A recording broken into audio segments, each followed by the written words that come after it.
My family skipped my wedding on purpose, and still said it was my fault. My wedding day was loud and bright and full of music, but every time I looked to the left side of the room, my stomach flipped, because the whole row of chairs with little signs that said "reserved for family" were completely, painfully empty. My husband kept squeezing my hand under the table, trying to keep me grounded, and the staff at the venue kept checking with me about timing and dessert and all those normal reception things, but all I could really see were those stupid empty chairs, lined up like proof that I had finally become exactly what my mother always said I was. The problem. The disappointment. The one who chose strangers over blood. I remember staring at the empty seats during the speeches and thinking that if I blinked long enough, my mother would just appear out of nowhere, sweeping in late with some dramatic excuse and a forced hug that smelled like perfume and guilt. Instead, what I got was my phone vibrating nonstop in my little clutch bag, buzzing against the cheap makeup compact I had bought from a random store near my apartment. I knew exactly who it was before I even looked. My mother had always been like an alarm system I could not turn off.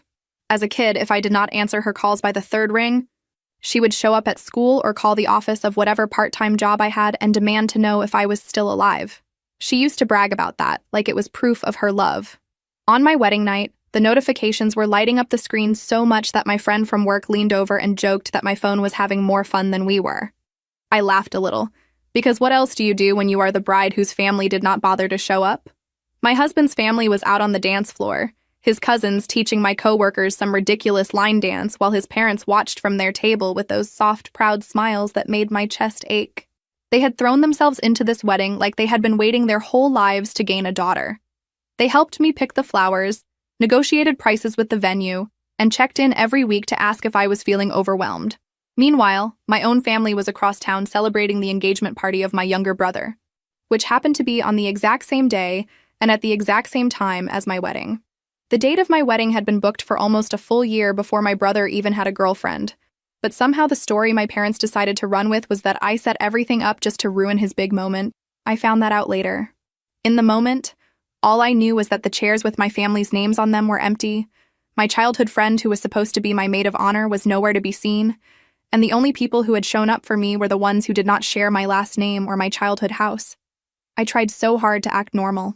I smiled when people toasted us. I danced with my husband and pretended not to notice when guests glanced at the empty chairs and then quickly looked away, embarrassed on my behalf. I told myself it was fine, that I did not need them, that this was proof that the family I was marrying into was the one that actually deserved me. But every time my phone buzzed, I could feel the old guilt creeping up my spine, that conditioned reflex that said, "Answer your mother, or things will get worse." At some point during the cake cutting, my husband leaned in and whispered, "You do not have to answer. Not tonight." I nodded like I agreed. But I still ended up slipping into the hallway with my clutch in my hand, because apparently even getting married was not enough to break the habit of chasing crumbs from people who had never given me a full meal of affection in my entire life. Out in the hallway with the muffled music bleeding through the walls and the smell of food drifting from the kitchen, I finally pulled out my phone. The notification bar was pure chaos. Missed calls, voicemails, messages from my mother, my brother, my friend from childhood, and a couple of relatives whose numbers I did not even have saved properly, just labeled as aunt and uncle from years ago. The group chat that used to include me during holidays was lighting up without me in it, which honestly felt about right. Before I could even open anything, a text popped up from a number I recognized but had not seen in a long time. It was my cousin, the one who had always been the backup plan for every family event. If my parents needed a last-minute babysitter, they would call her. If they needed extra hands at the family shop when I was busy with exams, they would call her instead of just accepting that I could not do everything. She and I used to joke about how we were both ranked second place in our own parents' hearts. "Hey," her message said. "I am at the party. Can you talk?" I stared at the words for a second, feeling my chest tighten. It took me a minute to realize she meant the engagement party. My brother's celebration. The one that had stolen my entire family out of my wedding seats. I stepped further into the hallway and answered her call when it came in a second later. The first thing I heard was noise. Loud music, people talking over one another, dishes clinking, then her voice, low and tense. "I am so sorry," she blurted out. "I need to tell you what is going on over here because it is insane." I pressed my back against the wall and slid down until I was half sitting, half squatting in the corner of the dim hallway. My dress was not designed for wall sitting, but honestly, comfort had already left the building when my parents chose my brother's party over my wedding. "What do you mean, what is going on?" I asked, even though a part of me already knew it was going to be bad. She took a breath, like she was bracing herself. In the background, I heard my mother's voice, loud and animated, like she was telling a story. It made my skin crawl instantly. "They are telling everyone," my cousin said slowly, "that you booked your wedding on the same day out of spite. Your mother just told this whole table that you have always been jealous of your brother, and that you did this on purpose to make him look bad." For a second, I honestly thought I had misheard her. The hallway seemed to tilt a little, and I pressed my hand to the wall to steady myself. I could picture it perfectly, though. My mother with a drink in her hand, leaning in like she was sharing some tragic secret, explaining to distant relatives and new in-laws how her ungrateful daughter had sabotaged her own brother's big moment. "You have got to be kidding me," I whispered. "She said that out loud?" "She is saying it to anyone who will listen," my cousin answered. "And your friend is helping." That hit me harder than the rest. "What do you mean, my friend?" "She is over here too," my cousin said, lowering her voice. "She is telling people that you did not even really want her as your maid of honor, that you made everything difficult, that the wedding was basically thrown together just to prove some weird point. I swear, I am not exaggerating. I recorded some of it. I did not want you to think I was being dramatic." A soft chime sounded as she sent something through. I watched a little audio clip appear on my screen.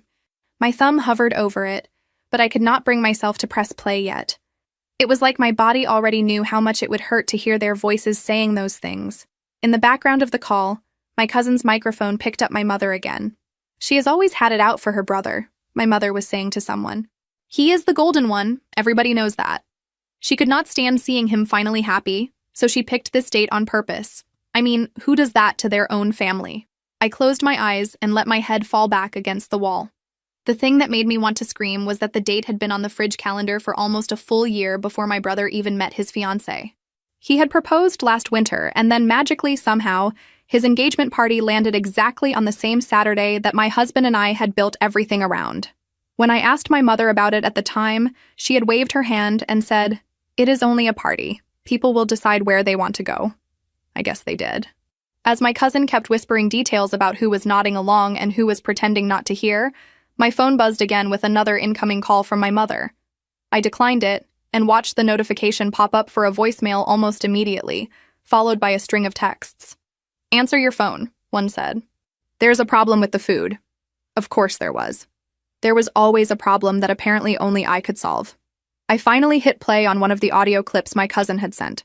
Hearing my mother's voice talking about me like I was some vindictive stranger made my stomach twist. She was laughing in the recording, saying, "You know how she is, always thinking the world is against her. Honestly, she brought this on herself." My childhood friend chimed in, her voice familiar in a way that made my chest hurt.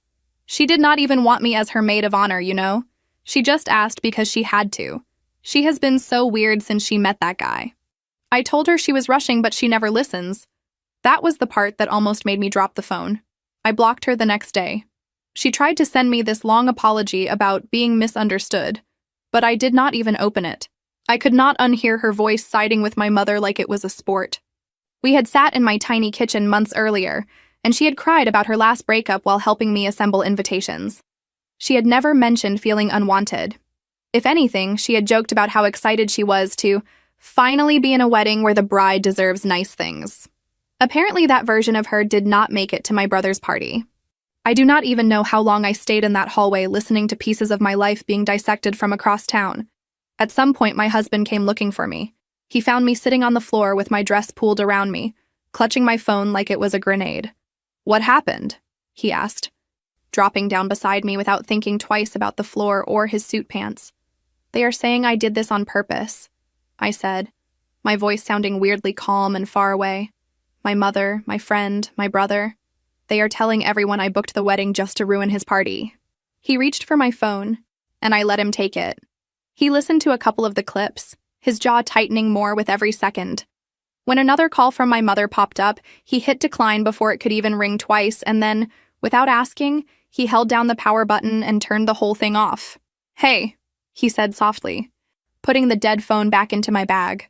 "You do not have to let them in tonight. They chose not to be here. That is on them, not you. From the ballroom, the DJ announced some group dance and people cheered.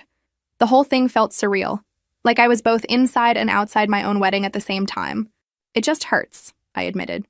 I thought, on this one day, maybe they would show up for me. He looked at me with that mix of love and frustration that only someone who has watched you minimize your own pain for years can really pull off. I have watched you bend yourself into knots for them since the day I met you, he said. You have paid your brother's bills. You have covered for his messes. You have taken your mother's calls during work meetings and on holidays and in the middle of the night. You did everything right, and this is still how they treat you. At some point, it is okay to say, enough. I wish I could say that was the moment I became this strong, independent woman who cut off her toxic family in one clean slice. It was not. What actually happened was that I took a deep breath, let him help me up off the floor, and we went back into the reception. I danced with him, laughed with his cousins, accepted hugs from his parents, and pretended like my heart was not quietly breaking in the corner. The next morning, reality crashed back in with the grace of a falling cabinet. We were in the small hotel room his parents had gifted us for the night, still in that haze where everything feels slightly unreal and you keep remembering you are married now, like it is a surprise each time. My husband was in the shower humming some song, and I was sitting on the edge of the bed in one of his oversized shirts, staring at my phone like it was a wild animal I needed to approach carefully. I finally turned it back on. Notifications exploded across the screen. Missed calls, voicemails, texts, a handful of sweet messages from my coworkers and his family congratulating us, and then a flood of messages from my family. My mother had left so many voicemails that the inbox warning popped up. The message preview bar was basically one long scroll of, "Call me back now and you need to fix this," and "I am so disappointed in you." What caught my eye, though, were the messages from my brother. They were not about me. They were about food. "Call the catering guy," one text said. "He is saying he is canceling last minute. Fix it." Another. "He said you know him. Make him change his mind. People are arriving."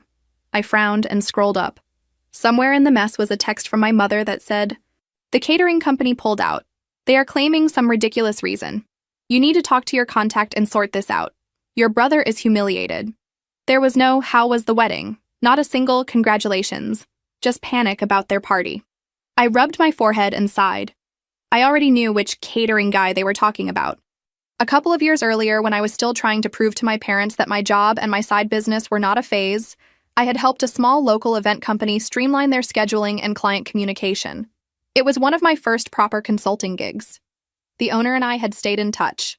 Apparently, at some point, my mother had gotten his number from my phone or from an old email and hired his company for my brother's engagement party, dropping my name as a reference. I should have just muted the chat and gone back to the little bubble of newlywed peace in that hotel room. That would have been the smart thing to do. Instead, I dialed his number. He answered on the second ring. "Hey, Kendra," he said. "I was actually expecting you might call at some point." That made my eyebrows go up. "I saw all the messages," I said carefully. "Apparently you canceled last night?" He gave this tired little laugh. "Yeah, I did. And before you say anything, I followed the contract exactly. Your mother is just not used to hearing the word no." I dragged my hand through my hair. "Can you at least tell me what happened?" I woke up to 100 messages making it sound like I sabotaged the whole thing for fun. There was a pause, then a sigh. "Look, when your mother first reached out, she mentioned you and said you had recommended us. That is the only reason I agreed to take the booking. I figured if you vouch for someone, they cannot be that bad. I did not know it was for the same day as your wedding until later. That already felt weird. But whatever, people do overlapping events all the time. I thought, maybe there was some family misunderstanding I did not want to be in the middle of." "And then," I prompted, already dreading the answer. "And then," he continued, "she started calling every other day to change the guest count, add items, demand special dishes, all without wanting to adjust the budget. She kept saying things like, 'You know my daughter, she will tell you I am good for it.' Like that was some magic password. Last week she called and basically told me that everyone important was going to the engagement party and that your wedding was just some small ceremony, which, by the way, was a weird thing to say about your own kid." I closed my eyes. That sounded exactly like her. "I pushed back on some of the changes," he said. "She exploded. Started yelling about how you owed the family, How everything she had done for you meant you should be on her side. It got really disrespectful. I do not let clients talk to my staff like that, even if I like their relatives, so I told her we were canceling the service and refunding the portion allowed by the contract. She did not like that answer. I bet she did not, I muttered. She is telling everyone I used my connection to destroy the party. I figured, he said, sounding almost apologetic. I just wanted you to know that is not what happened. She crossed a line.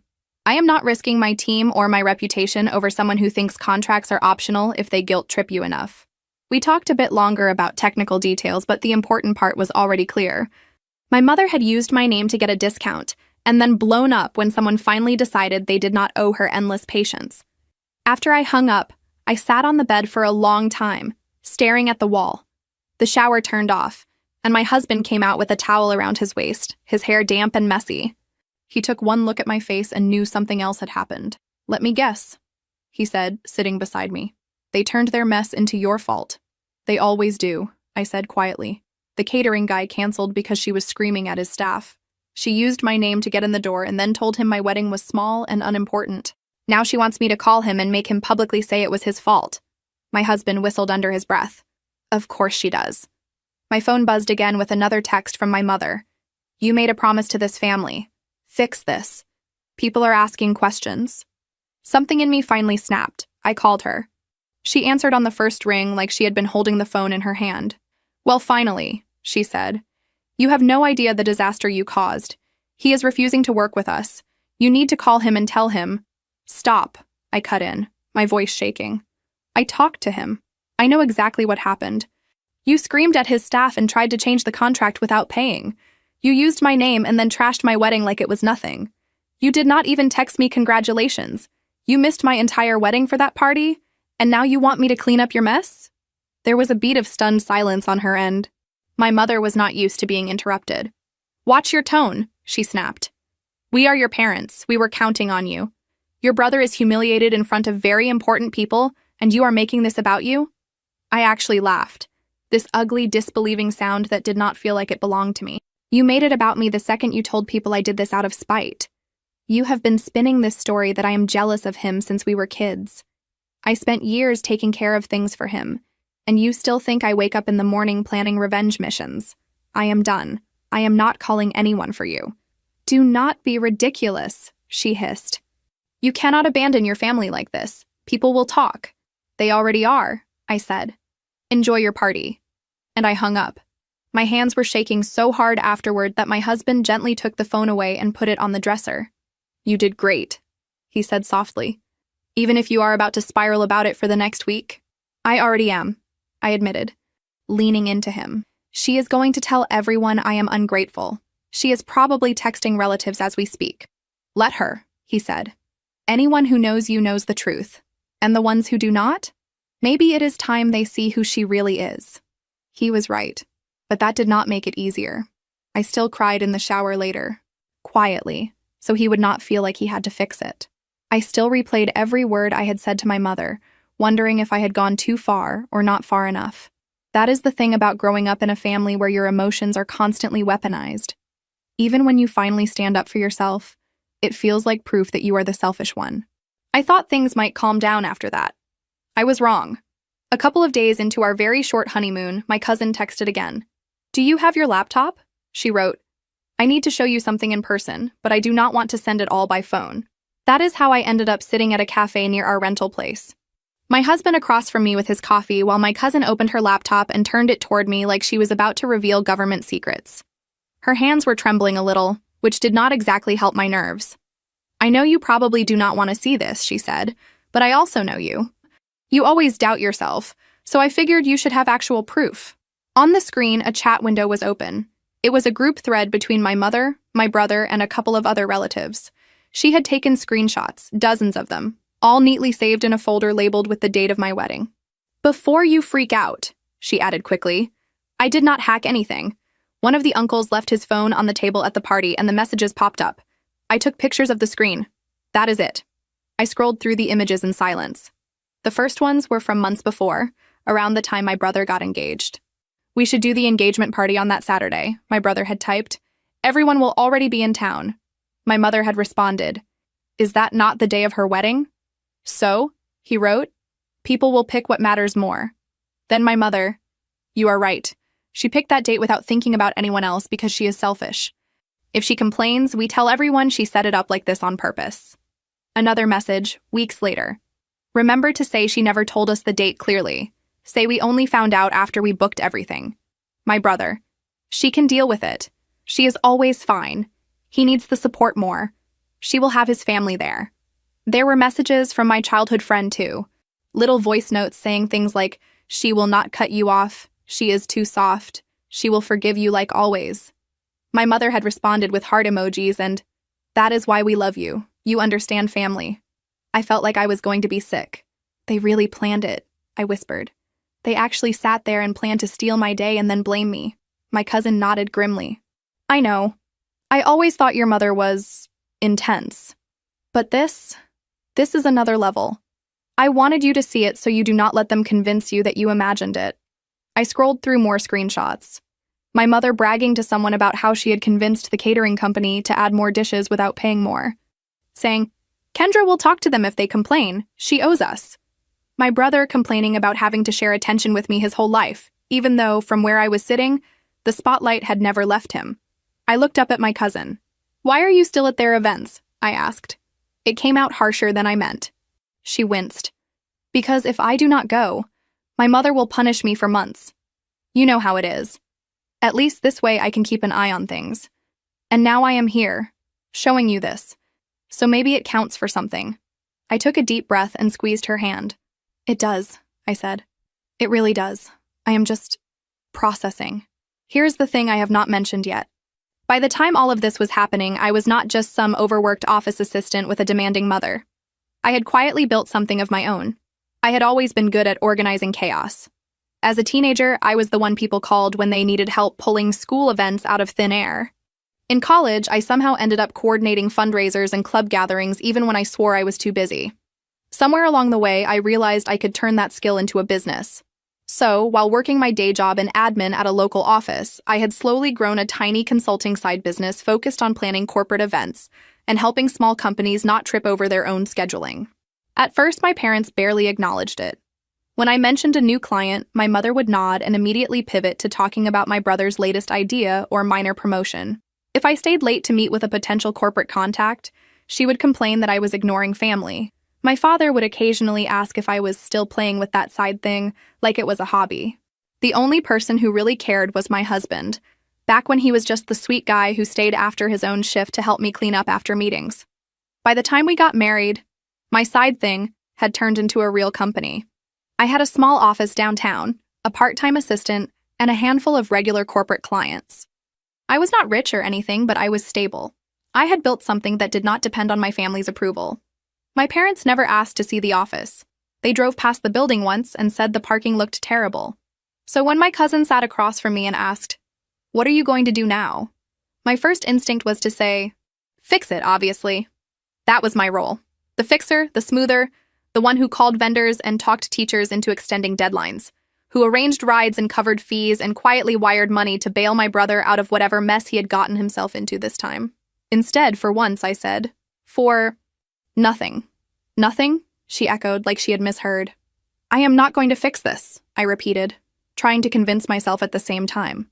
They planned this. They chose this. They can deal with the fallout. My husband squeezed my knee under the table, a silent "finally" I could almost hear. Of course, my nothing lasted approximately 2 days before life decided to escalate again. The first sign that things had spilled beyond our messy little family circle was a text from one of my coworkers back in the office. "Hey, is this you?" Followed by a link. I clicked it and felt my heart almost stop. It was a short video posted on a social media app by my sister-in-law-to-be, my brother's fiancée. One of my coworkers had posted a few quick clips from the reception the night before, and she had grabbed them and turned them into a story time montage like it was content. The clip showed a quick montage of my wedding day. Me walking down the aisle. Me standing at the front of the room with my husband. The reception hall with one side filled with his family and the other side clearly empty where mine should have been. The caption read, "My fiancé's family showed up. His bride's family chose her brother's party instead." Make it make sense. The video had already racked up hundreds of thousands of views.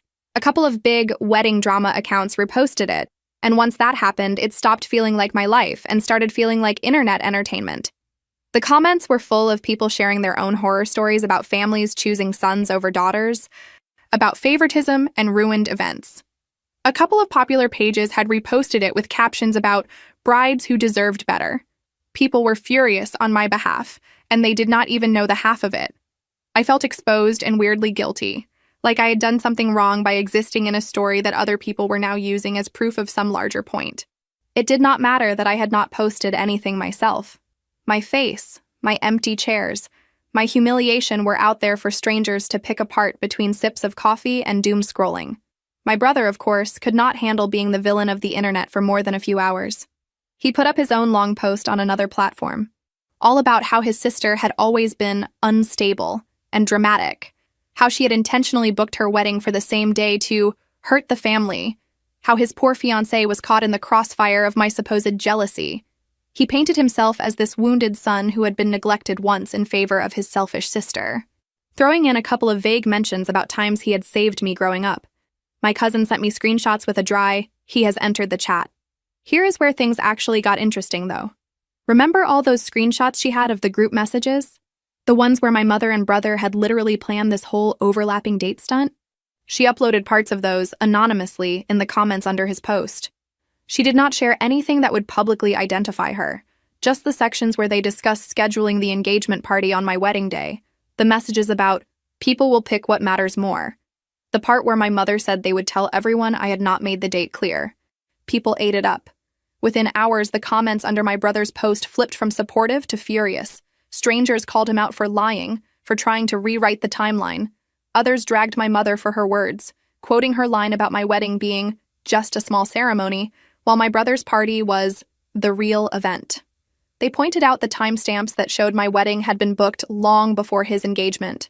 He tried to delete some comments, but screenshots just kept spreading. It was like watching a train he had set in motion finally derail in the one direction he had not planned for. He started texting me in a panic. "Tell them it is not true," he wrote. "Tell them those screenshots are out of context. Fix this." I stared at his messages. The same demand he had sent earlier about the catering, just repackaged. Fix this. Like I was a customer service department for our family's reputation. I did not reply. He switched tactics, sending voice messages about how he was losing opportunities because people were judging him based on one mistake, about how I was ruining his future. He did not mention once what my wedding day had felt like for me. It was almost impressive in a horrifying way. While all of that was happening online, my actual life continued offline.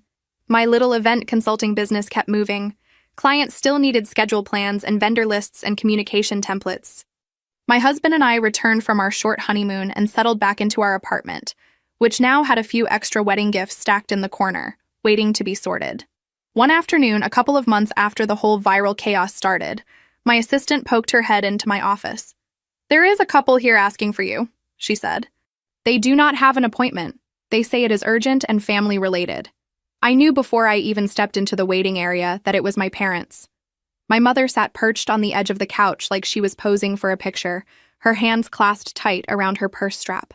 My father stood beside her. Looking both exhausted and uncomfortable in a collared shirt, he clearly had not ironed himself. They both looked older than I remembered, which was saying something considering I had seen them literally in person at exactly 0 events in the past months. "Kendra," my mother said, her voice overly bright. "You look successful." "Thanks," I said, nodding toward the chairs in my office. "Come in. We have a few minutes before my next call." Inside, they both did a slow, surprised look around the room, like they genuinely had not believed I had a real office with real furniture and not just a folding table in a garage somewhere. The framed photos from past events on the wall looked back at them silently. "We did not know it was like this," my father finally said, gesturing around. "We thought you were still starting out." "I have been doing this for years," I replied. "You never really asked." My mother made a little dismissive sound, then caught herself, probably remembering why they were there. She dug in her purse and pulled out a folder, placing it on my desk.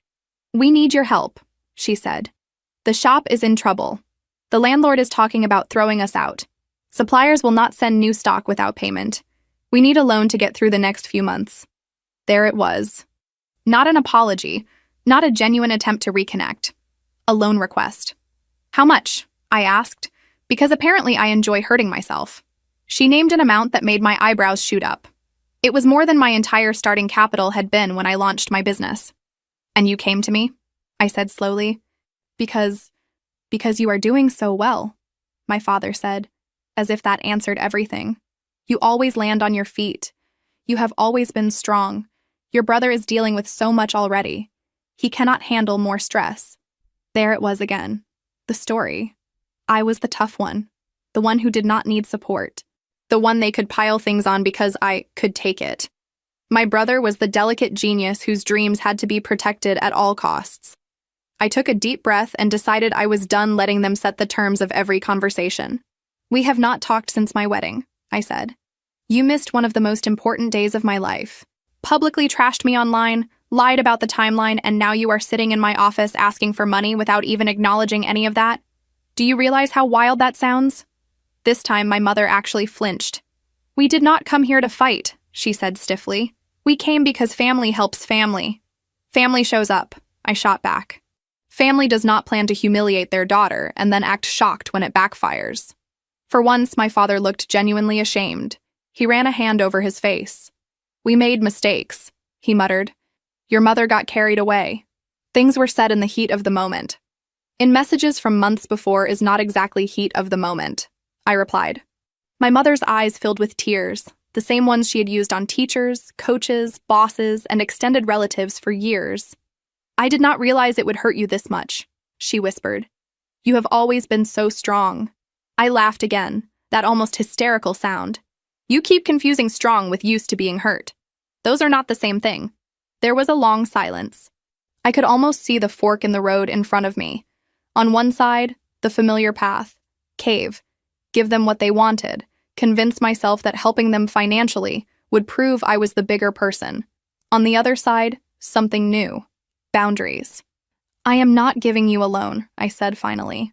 My mother opened her mouth to argue, but I held up a hand. However, I am willing to pay for a professional to take a look at the shop, analyze what is actually going on, and recommend changes. If there is a way to make it work long-term, we can talk about that. But I am not just handing over money so you can keep doing the same things that got you here. My father looked relieved. Honestly. He nodded slowly. That is fair, he said. My mother pursed her lips. You are policing how we use our own business, she said. This is not just about numbers. It is about trust. Exactly, I said. Trust has to go both ways. You burned a lot of it when you chose my brother's party over my wedding. When you told people I was jealous. When you tried to use my name to pressure a vendor. If you want to rebuild any of that, it starts with honesty and accountability. Not with me writing a check so you can pretend nothing happened. She looked like she wanted to argue more, but my father put a hand on her arm. Let us take the help offered, he murmured. We cannot afford to be proud right now. We talked logistics after that. I got the details of the shop's situation, set up a meeting with a consultant I trusted. 2 weeks later, the consultant told them the truth they did not want to hear. The shop was not cursed. It was mismanaged. My father actually listened and started cutting the dead weight. My mother acted offended and blamed the neighborhood, the economy, anything but her decisions. And for the first time in my life, I let the consequences sit exactly where they belonged, with them instead of on my shoulders. Before they left, my mother hovered by the door for a second. Do you think we will ever be a normal family again? She asked softly. Define normal, I said. Because if normal means me swallowing everything and pretending it did not hurt, I am not interested. She nodded, eyes shiny, and walked out. Eyes shiny, and I wish I could tell you that was the turning point where everything magically improved. It was not. My parents made small efforts here and there, mostly when they needed something. They occasionally texted me pictures from the shop, asking for advice. My father showed up for a couple of quick lunches. My mother would send long messages about how hard it was to adjust to changing times, which was her code for having to treat my daughter like a separate adult person. My brother stayed quiet. Until he did not. About a year after the wedding, on a random Tuesday evening when I was already exhausted from dealing with a last-minute venue change for a corporate retreat, there was a knock at my apartment door. My husband was working late, so it was just me and the leftover takeout on the coffee table. I opened the door and there he was. My brother. He looked smaller somehow, like the weight of his own drama was finally settling on his shoulders. "Can I come in?" he asked. I thought about saying no. I really did. Instead, I stepped aside and let him pass, more out of muscle memory than anything. He sat on the edge of the couch, his eyes darting around the room like he was cataloging the furniture. "You have a nice place," he said. "I always knew you would land on your feet." There it was again, that phrase. Like I was some kind of cat who could be thrown from any height and still walk away fine. "What do you want?" I asked, skipping past the small talk. He took a breath. "I need your help," he said. A company was about to hire me for a really good position, and then someone sent them that old video and the screenshots. They backed out. They said my name is too controversial. He rolled his eyes at the phrase like he was the victim of some conspiracy. "I lost a huge opportunity because of that stupid mess that you and your little internet army blew out of proportion." I raised an eyebrow. "My little internet army?" "You know what I mean," he said quickly. "You did not exactly try to calm it down. You let them drag me. You let that woman post everything." "That woman?" I repeated. "You mean your ex, the one who realized you lied to her about our family dynamic and decided she was not going to marry into it." He winced, but kept going. "Look, I am willing to put out a statement," he said. "I will apologize publicly, say I handled things badly, whatever. But I need you to post something too. Say that you do not hold a grudge, that it was just a misunderstanding, that you love your family. Employers will see that, and it will help." For a second, I just stared at him. It was like watching someone try to bargain with a mirror. He genuinely believed the only problem left to solve here was his public image. "If I lie publicly to make you look better," I said slowly, "I am the one who has to live with that. I am not doing that." He threw his hands up. "You are still so dramatic," he said. "It has been a year. Do you really want to hold on to this forever?" I said some things I should not have. So did Mom. So did you. "I told the truth," I replied. "That is the difference. You sat in a group chat plotting how to make me look jealous. You helped spin this story where I was the villain.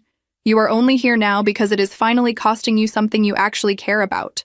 His face hardened. "You are really not going to help me," he said. "I am helping you more by not letting you lie your way out of this," I said. "If a company thinks twice about hiring someone who publicly trashed his own sister and was caught in lies, maybe that is not the worst thing." He stood up so fast the couch cushion bounced. "You are petty," he snapped. "You think you are better than us now just because you have your little company and your perfect husband. You cannot even forgive one mistake." "One mistake?" I repeated, feeling my temper finally spark. "Try a lifetime of being told I was less than you. Try paying for your broken things while Mom praised you for breathing. Try watching our parents skip my wedding to throw you a party. This is not one mistake. This is a pattern, and I am finally not volunteering to be the mop." We stood there staring at each other for a long second. Then he shook his head like I was a lost cause and walked out, slamming the door behind him. My hands were shaking afterward, but I also felt this weird, quiet relief. For once, I had not folded. For once, I had not jumped in to rescue someone who would throw me under the bus again the second it was convenient. Life kept moving. Somewhere in the middle of all that, my husband and I hit our first anniversary. We went out to a small restaurant, ordered way too much food, and laughed about how much had happened in 1 year. At the end of the night, when the server brought out a little candle stuck into a dessert we did not need, my husband reached across the table and took my hand. "I have something else," he said. He pulled a small box from his pocket, and for a split second my brain panicked, like he was about to re-propose or something. Instead, he slid it across the table and nodded for me to open it. Inside was a tiny pair of socks. It took me a second to process. Then it hit me. "Are you serious?" I asked, my eyes already filling. He grinned. "About 10 weeks serious," he said. "I wanted to tell you in a cute way, but you kept working and stressing and saying you were just tired from clients. So I figured, tonight is our night. Surprise." I laughed and cried at the same time, because of course he had found one more way to show up for me without making it about himself. We sat there in that cozy little booth, planning our future kids' room with the kind of hope I had not let myself feel in a long time. Telling my parents was complicated. I called them the next day, partly because I knew they would find out eventually, and I did not want the news to come through some third cousin. My father answered. When I told him, his voice broke. "You are going to be a mother," he said softly. "I am happy for you, kiddo." He put my mother on. She started crying instantly, apologizing and talking over herself about how she wanted to be there for her grandchild, how this could be a chance to start fresh. She asked if my brother knew yet. She asked if I would let him be part of the baby's life. I listened for a while, then cut in gently. "This child is not a bridge for you to walk across whenever you feel like reconnecting," I said. "You and Dad will be in our lives if you are consistent, respectful, and able to keep your drama away from our home. If you slip back into old patterns, we will step back. That is not a threat. It is just a boundary." She sniffled. "You are really different now," she said. "Getting married changed you." "No," I said quietly.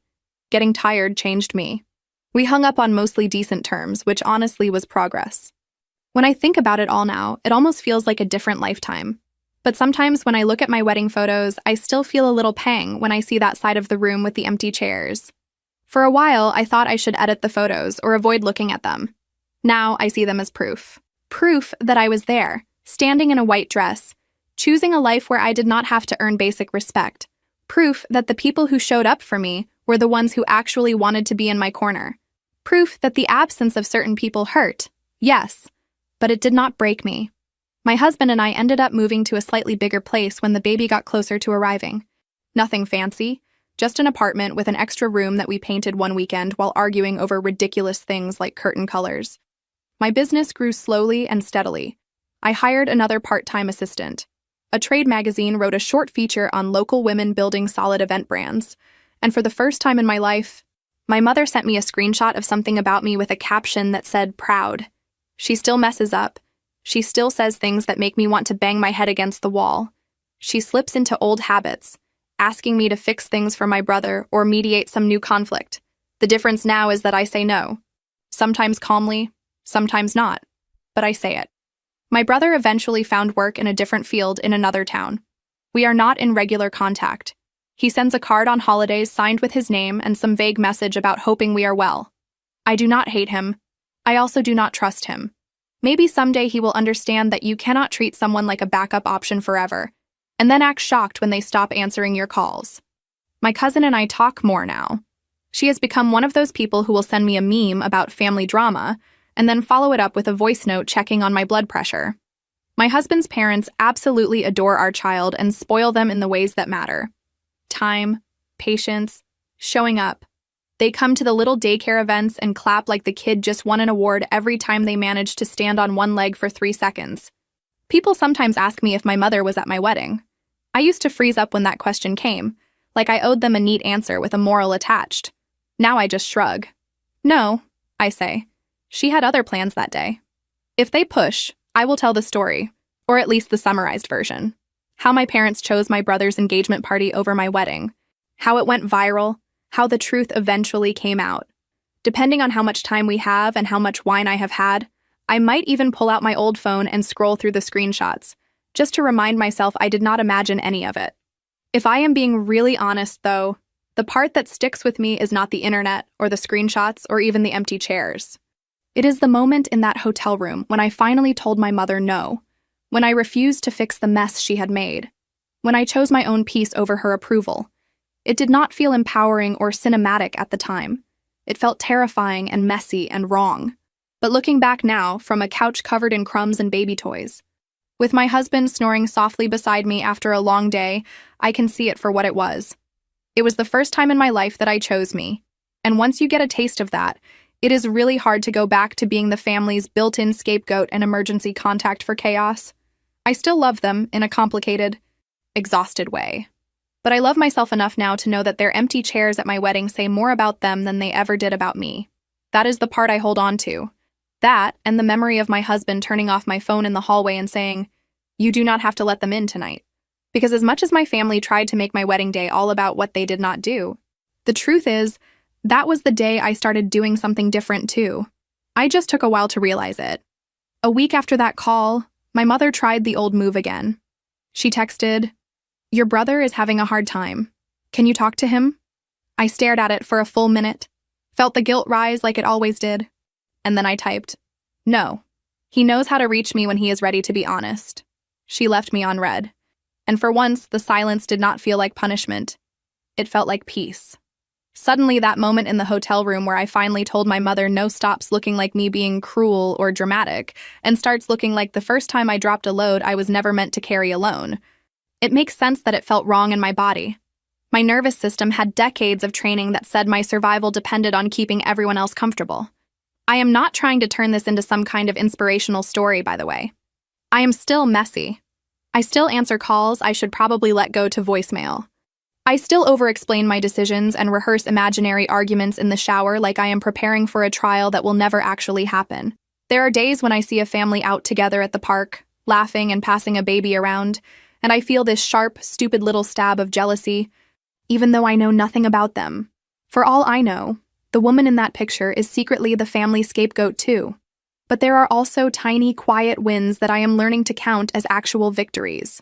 The first time my mother made a snide comment about how some people forget where they came from, and I simply said, "We are not doing this," and ended the call without explaining myself for 20 minutes. The first time my father tried to smooth things over by saying, "You know how your mother is," and I replied, "Yes, and she is responsible for that," instead of laughing it off. The first time my brother sent a long, self-pitying message about how hard his life is now, and I did not jump in with money or advice. I just read it, put my phone down, and went back to stacking little blocks with my kid on the living room rug. Speaking of the kid, they are the main reason I keep dragging myself back to those therapy appointments and boundary conversations, even on days when I would rather just avoid everything. I do not want them to grow up watching me bend and bend and bend until I snap. I do not want their earliest memories of family gatherings to be me disappearing into kitchens and hallways to take calls where my voice goes tight and small. I do not want them to learn that love means being last on the priority list, as long as everyone else is fed. We had a small baby shower, by the way. Nothing like the giant spectacle my parents would have planned if they had still been controlling everything. Just a handful of friends, my husband's family, my cousin, some co-workers who have become actual friends over the years. My mother insisted on being there, and I agreed with clear rules. No talking about the wedding, no backhanded comments about my brother, no guilt trips about the shop. She slipped once or twice, of course. There was a moment when she started to say, "If your brother were here," and I cut her off with a simple, "He is not, and that is his choice." The room got awkwardly quiet for a second, and then my husband's mother changed the subject by asking about baby names, bless her. Later, my mother cornered me in the kitchen and whispered that I had embarrassed her. "It is not always about you," she hissed. I almost laughed. "You are right," I said. "It is about the baby. And I am not going to let you turn their arrival into another episode of poor, mistreated son and his difficult sister." She opened her mouth to argue, then closed it again. I do not know if it sank in or if she just got tired. Either way, she backed off. After everyone left that day, I stood in the nursery we had set up, looking at the tiny clothes folded in drawers and the stack of picture books my husband's parents had already started buying. I thought about all the nights I had spent as a kid, awake in my bed, listening to my parents argue in the next room about bills or my brother's grades or some relative's opinion. I thought about how small I had felt, like my job was to stay invisible so the tension would not get worse. I made myself a quiet promise there, out loud, just to hear it. "This house is not going to run on secrets and scapegoats," I said. "This kid is not going to grow up thinking they have to earn their seat at the table." Will I screw up sometimes? Absolutely. I am already anxious about the day my child points out some pattern I cannot see yet, and I have to decide whether to dig my heels in or listen. But at least I am walking into this with my eyes more open than my parents ever did. That is something. Every once in a while, my mother still brings up that viral video. She will say things like, "People only saw one side," or, "It made your brother look so bad," as if I do not remember exactly what their side was. I used to get sucked back into defending myself, listing timelines and screenshots and facts like I was preparing for a courtroom. Now I just say, "People saw what they saw," and change the subject. Because at the end of the day, it is not about convincing strangers on the internet that I was the wounded party. It is not even about getting my parents to fully admit they were wrong. It is about the fact that I lived it. I know what it felt like. I know what my wedding day looked like from the inside, standing in a room half full of love and half full of empty chairs, with my phone buzzing like a trapped insect in my bag. I also know what it feels like now to sit on my own couch, in my own home, with my own little family sprawled around me, and realize that the loudest voices in my life do not belong to my mother anymore. They belonged to my kid trying out new words, and my husband laughing at some show, and my own voice, finally, slowly, learning how to talk to myself like I am on my own side. What changed was not some movie moment. What changed was me. I stopped negotiating my own reality just to keep the room quiet. What actually happened is that my parents started showing up in small ways and messing up in familiar ways, and I started responding differently. Sometimes I let them in for an afternoon and send them home when my social battery is fried. Sometimes I say no to invitations that feel more like obligations. Sometimes I do not pick up the phone. Sometimes I do, and the conversation is fine, and we hang up without either of us feeling gutted. My brother stays on the outer orbit. Maybe one day that will change. Maybe not. I do not build my schedule around the possibility anymore. If you strip away all the noise, what is left is pretty simple. Once, a long time ago, I was the girl who would have canceled her own plans, her own needs, her own peace, just to make sure everyone else was comfortable. I would have called the catering company, lied for my mother, posted a fake statement for my brother, twisted myself into whatever shape they needed. Now, I am the woman who looked at her phone, at her husband, at those empty chairs, and finally chose something else. Maybe that does not sound like much from the outside, but for someone who grew up being told her role was to absorb impact and ask for nothing, it is everything. And if I ever doubt it, all I have to do is look at that wedding photo again, the one where my husband and I are in the center of the frame, his family around us, the other side a stretch of empty linen and unused place settings. I used to see that as a picture of who I did not have. Now I see it as a snapshot of the exact moment I stopped begging for a seat at a table that was never set for me in the first place.